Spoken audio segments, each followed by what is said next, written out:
Hello everyone, welcome back to my channel KT Stenography. Today I am going to share transcription number 7 at the speed of 80 words per minute from volume 1 Kailash Chandra. Listen carefully and write carefully. 5 seconds to go.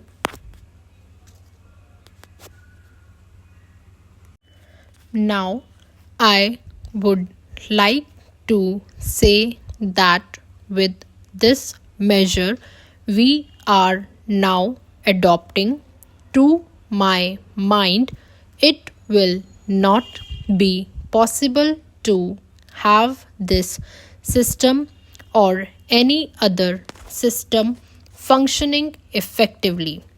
The number of clauses that we have included are so restrictive and rigid that it will not be possible for any system to function in this country.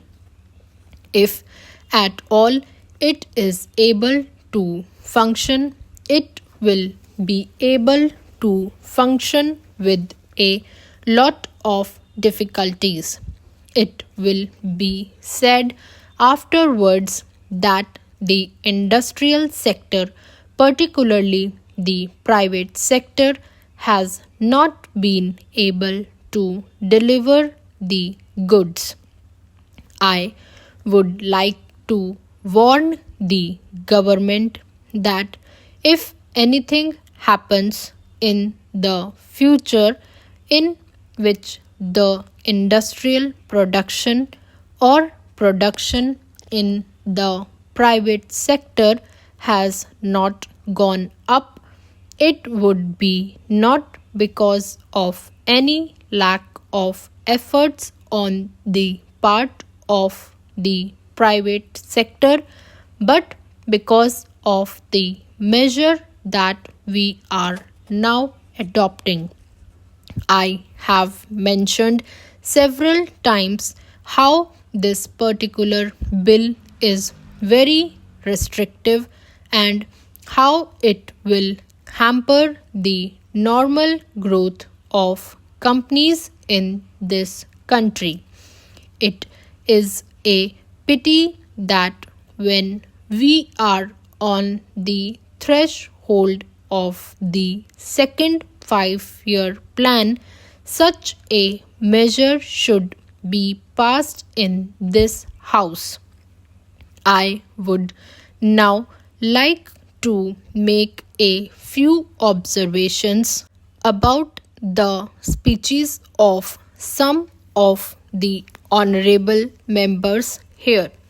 Shri Ashoka Mehta justifies the restrictions on managing agents by saying that managing agents are no longer the main source of finance. He also argues that profits have been high and will continue to remain high, and therefore he would like to see the managing agents being paid on a sliding scale. He is in the habit of referring to a number of books and making quotations from a number of them published in America or in other countries, and particularly by some of the professors. I would also like to mention to him that even when companies are floated, it requires a certain amount of confidence amongst the investing public, and it is because a particular firm is managing a particular company that this confidence is created in the investing public.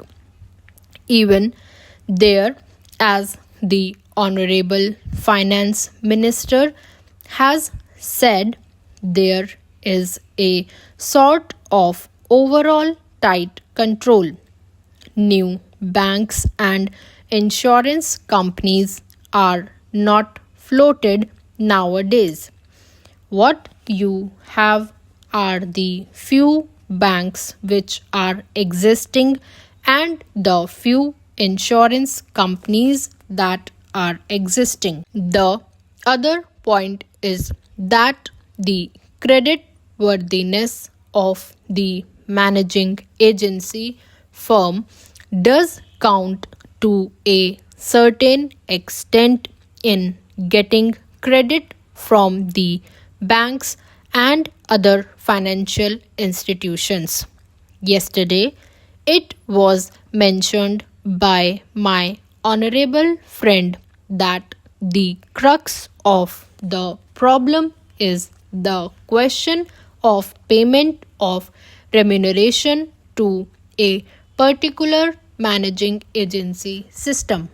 He said that in this bill, a definite encouragement has been given to the alternative type of management, namely the managing director or the manager, where an individual has been permitted to take 5%, while in the case of the managing agency, it has been permitted to take about 10%. I would like to point out to him that it is not merely the question of remuneration which will decide the alternative type of management. The remuneration is not a very important thing unless and until you allow a certain amount of flexibility for any system to function. It will not be possible to evolve any other system to take the place of the managing agency system. In spite of so many shackles, you may find that those few business houses which are carrying on now may have to carry on the present basis. You may not find many new people coming in the field. Several times it has been mentioned in this house why the business community has not prescribed for itself a code of conduct. In this connection, I would like to point out that a degree or diploma is essential for the profession, and in case of violation of the code, sanction should be provided by it to prevent a person from practicing the profession. Today, even Ashoka Mehta and Shri C. Shah can set up a grocery shop and become businessmen. Nobody lays down any condition for starting business, and nobody can prevent others from continuing it. But I would like to point out that with regard to the code of conduct, there is a certain amount of ethics and there are certain standards and traditions on which business houses function. If a particular firm has not got proper ways of managing its business, you will find that that business house will find it difficult to function and it would be difficult for it to command the confidence of the business community. It would not be possible for it to function as effectively as a firm which has proper ways of managing its business. Please like, share, and subscribe my channel for more updates.